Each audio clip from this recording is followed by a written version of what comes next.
layu sebelum berkembang, Bambang Tri cabut gugatan ijazah palsu Jokowi, ditulis oleh Syardi dari siwar.com. Sebelum kita lanjut, jangan lupa subscribe dan nyalakan loncengnya agar Anda menjadi yang pertama mendapatkan informasi dari jurnal terupdate. Kasus gugatan ijazah palsu yang menyeret nama Presiden Jokowi akhirnya layu dan lemah sebelum sempat berkembang. Sidang perdana memang sempat digelar, tapi Jokowi tidak hadir. Perwakilan juga tidak hadir sehingga sidang ditunda. Tapi tidak lama kemudian sang penggugat, sang analis amatir Bambang Tri Mulyono, kena kasus bersama dengan Gus Nur karena video kolaborasi mereka bermasalah. Keduanya ditahan. Dengan demikian, Bambang Tri Mulyono melalui kuasa hukumnya mencabut gugatan dugaan ijazah palsu Presiden Jokowi. Kuasa hukum Bambang Tri, Ahmad Hoseinuddin, mengungkapkan alasan gugatan itu dicabut.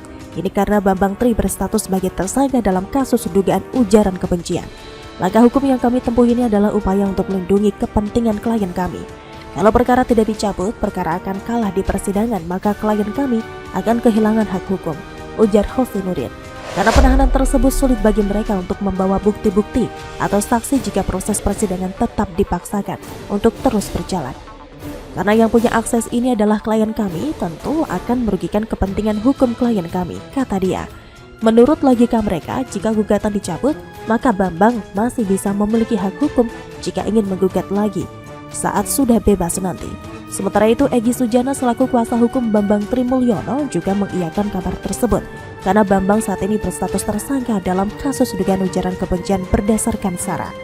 Egy dan kawan-kawan kesulitan berkoordinasi dengan Bambang untuk menyiapkan pembuktian dalam sidang, sehingga kami tidak dapat melanjutkan persidangan sebelum proses hukum pidana terhadap klien kami selesai dan klien kami dapat hadir mempersiapkan bukti dan saksi di persidangan, kata dia. Sebenarnya kalau mau jujur, mereka itu kemungkinan besar tidak ada bukti dan saksi. Kalaupun ada, itu mungkin hanya ngarang-ngarang. Saksi mungkin ecek-ecek. Kebetulan Bambang Tri ditahan dan jadi tersangka. Kesempatan bagus untuk ngeles saat mencabut gugatan. Tapi memang lucu sih, Bambang Tri menggugat, emosinya berapi-api. Saking semangatnya ingin menjatuhkan Jokowi, dia yang terpleset lidah dan ditahan bersama Gus Nur. Lari terlalu kencang, malah jatuh sendiri. Ini kalau dalam film komedi, ibarat maling menuduh orang lain maling. Tapi si maling ini malah mencuri sehingga ditangkap. Asli, lucu banget, dia yang merasa tidak bersalah malah ditangkap. Gugatan layu sebelum berkembang, ini manuver khas kelompok sebelah. Kesalahan orang lain dikorek-korek, kesalahan sendiri dikubur dalam-dalam, biar tidak ketahuan. Kita tunggu saja apakah saat bebas nanti Bambang Tri akan kembali menggugat. Kalau menurut prediksi saya, tidak akan lagi, kapok. Lagi pula kalau dia masih mau menggugat, rakyat juga sudah tidak percaya dengan orang ini. Ditahan berkali-kali, track record jelek dan kotor. Dia nekat menggugat, narasi yang akan berkembang adalah dia pansos dan mau cari sensasi. Tidak ada yang mau percaya lagi dengan analisis murahan soal ijazah Jokowi. Mungkin hanya dokter, emak-emak kelas teri itu yang dipercaya. Di balik Bambang Tri ada kemungkinan bohir di belakangnya. Mungkin benar, kalau tidak, mana mungkin orang ini bisa senekat itu. Arah serangannya terlalu ngawur, tidak meyakinkan dan terlalu dipaksakan. Hanya orang dengan pikiran dungu yang mau melakukan itu. Wong orang yang punya banyak kejanggalan seperti Gubernur Seiman saja susah digugat, apalagi Jokowi yang memang apa adanya tanpa disembunyikan. Terlalu bodoh menggugat Jokowi dengan analisis sampah tidak masuk akal. Para penggugat ini kalau tidak berhasil membuktikan gugatannya, harusnya langsung ditangkap saja karena sudah masuk dalam ranah bikin kegaduhan dan provokasi. Mereka ini kerjanya selalu membuat keributan dengan substansi yang tidak jelas, selalu dipaksakan dan dibuat-buat demi sensasi. Kalau orang-orang seperti ini diperlakukan lembut dan malah dibiarkan cari panggung, lama-lama energi bangsa ini terkuras hanya untuk urusan sampah. Negara lain sudah maju puluhan langkah ke depan, tapi di negara kita masih banyak yang sibuk merebutkan ijazah, mengurus surga dan neraka, sibuk jualan kelapa. Kedunguan kalau terus diberi panggung lama-lama akan menguasai negara ini. Bagaimana kalau menurut Anda?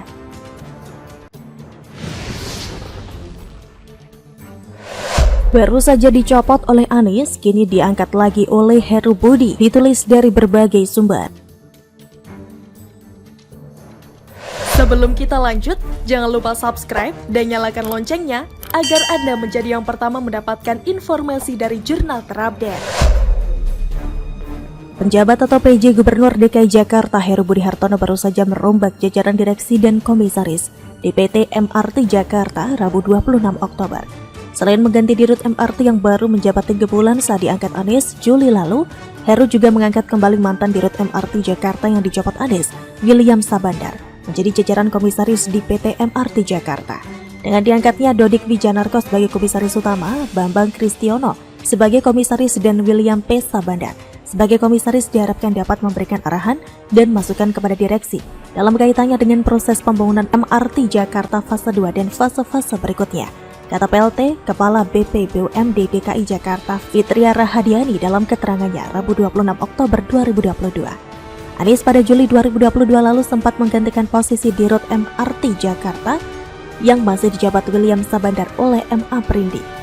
Namun demikian, 3 bulan berselang saat Heru resmi menjabat PJ atas penunjukan Presiden Jokowi, William diangkat kembali oleh Heru menjadi komisaris. Sedangkan untuk posisi Direktur Utama, Aprindi digantikan oleh Direktur Utama PT MITJ Tuhiat. Penggantian Direktur Utama, Komisaris Utama, dan anggota komisaris telah dilakukan sesuai dengan prosedur dan ketentuan peraturan perundang-undangan, kata Fitria. Dikatakan dia, penggantian itu juga telah melalui keputusan para pemegang saham di luar RUPS yang ditandatangani pada 25 Oktober kemarin. Menurut Fitria, penggantian Dirut MRT oleh Tuhiat karena kinerja dan pengalaman dalam bidang corporate financing diharapkan bisa memperkuat proses koordinasi antara Pemprov DKI, Kementerian Perhubungan, Bappenas, dan Kemenkyu, serta berbagai pengambil kebijakan lainnya. Kedepan diperlukan upaya yang semakin intensif untuk berkoordinasi dengan stakeholders terkait dalam rangka pemenuhan pendanaan khususnya pembiayaan fase 2 dan fase berikutnya dalam waktu dekat, tutur dia. Fitria melanjutkan pembangunan PT MRT Jakarta merupakan hal strategis. Karena itu, penyegaran dalam jajaran direksi maupun komisaris dinilainya menjadi hal penting. Menurut dia, penyegaran yang menyeluruh dengan cakupan jajaran Dewan Komisaris PT MRT juga perlu dilakukan. Semoga Direktur Utama dan jajaran Dewan Komisaris yang baru mampu melaksanakan tugas dengan baik dan penuh tanggung jawab, katanya. Sebagai informasi, Muhammad Aprindi sendiri adalah Dirut PT MRT yang dipilih di era Gubernur DKI Jakarta Anies Baswedan melalui rapat umum pemegang saham sirkuler pada 22 Juli 2022. Dilansir dari Harian Kompas, Aprindi sebelumnya menjabat Direktur Teknik dan Pengembangan Jakarta Propertindo BUMD milik Pemprov DKI Jakarta.